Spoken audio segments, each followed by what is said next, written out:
चाकुलिया विधानसभा क्षेत्र के नजरपुर करबला मैदान से युवक का शव मिलने के मामले में चौंकाने वाला खुलासा, महिला और उसके पति गिरफ्तार। चाकुलिया विधानसभा क्षेत्र के नजरपुर करबला मैदान के पास नदी किनारे से एक युवक का शव मिलने के मामले में पुलिस जांच के दौरान चौंकाने वाली जानकारी सामने आई है। पुलिस ने इस मामले में एक महिला और उसके पति को गिरफ्तार किया है। प्रारंभिक जाँच में ये संकेत मिले हैं कि युवक की हत्या अवैध संबंधों के चलते की गई है। गुरुवार को नजरपुर करबला मैदान से सटे इलाके में नदी के किनारे से एक युवक का खून से लथपथ शव बरामद हुआ था। मृतक की पहचान डालखोला थाना क्षेत्र के अब्दुलपुर निवासी नारायण विश्वास के रूप में हुई है। नारायण विश्वास के परिजनों ने आरोप लगाया है कि बुधवार रात उन्हें फोन कर बुलाया गया था और पूर्व नियोजित साजिश के तहत उनकी हत्या की गई। पुलिस ने इस मामले में प्रतिमा पोद्दार करोती और उनके पति नेपाल करोती को गिरफ्तार किया है।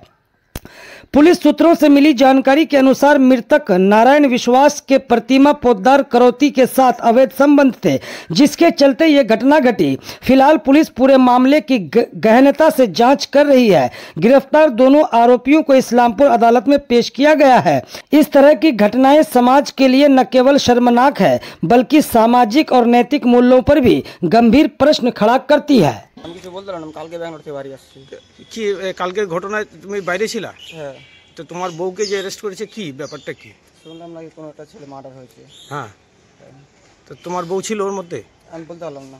তোমার বউর সঙ্গে কি সম্পর্ক ছিল তার? তাও আমি জানি না স্যার, আমি কালকে বাড়ি আসছি। তোমার বউর সঙ্গে ওই ছেলেটা কি সম্পর্ক ছিল? আমি জানি না, আমি কালকে বাড়ি আসছি।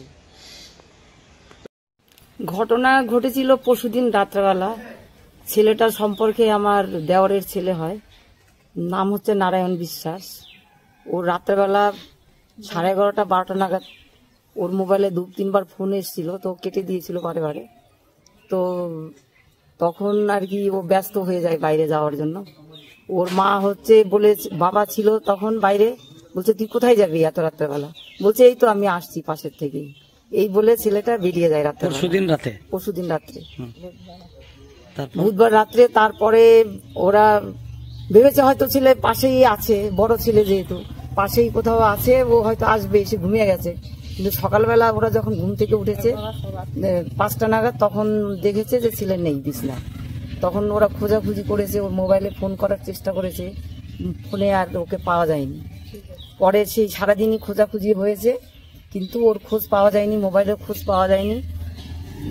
হচ্ছে গতকাল বৃহস্পতিবার সেটা সন্ধ্যা 5টা নাগাদ মানে ওখান থেকে একটা ফোন আসে যে একটা বডি এখানে পাওয়া গেছে।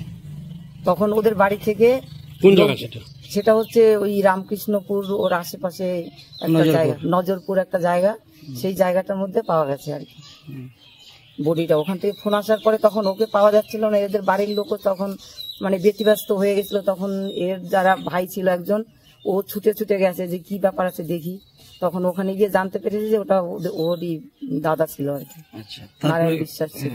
তো পুলিশ কি এসেছিল? পুলিশ রাত্রেবেলা এসেছিল, ওরা খোঁজ খবর নিয়ে গেছে। আর এই ঘটনার জন্য 2জনকে অ্যারেস্ট করা হয়েছে।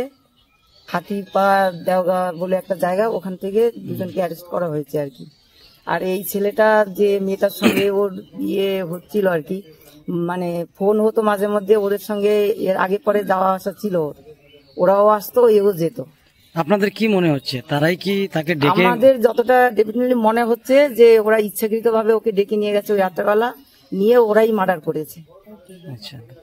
আমাদের যেটা দাবি প্রশাসনের কাছে, সেটা হচ্ছে যারা এই নির্মম ভাবে ছেলেটাকে এইভাবে হত্যা করেছে বাড়ি থেকে নিয়ে, তাদের উচিত শাস্তি হোক।